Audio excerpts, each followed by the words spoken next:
शिवसेनेचे अंबरनाथचे आमदार डॉक्टर बालाजी किनीकर यांच्या हत्येचा कट रचला जात असल्याची बाब 15 दिवसापूर्वी समोर आली होती। या प्रकरणावर आता शिवसेनेचे मंत्री भरत शेठ गोगावले यांनी प्रतिक्रिया दिली आहे।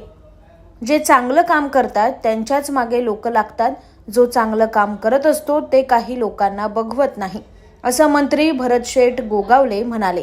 या प्रकरणाची चौकशी सुरू असून त्यातून काय समोर येईल ते आम्ही बघू, असं गोगावले म्हणाले। जे चांगलं काम करतात त्याच्याच पाठीमागे लोक लागतात आणि जो चांगलं काम करत असतो काही लोकांना बघवत नाही आणि त्यामुळे जर का असेल त्याची चौकशी चालू आहे आणि त्यातलं काय निष्पन्न होईल तेवढ्याला मग आम्ही बघू काय असेल ते।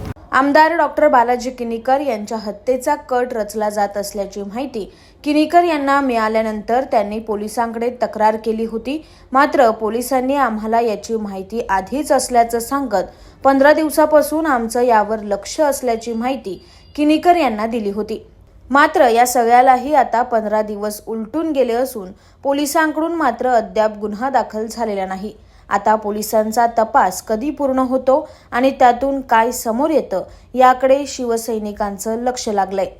Bureau report, AB Fast News, Ambernath.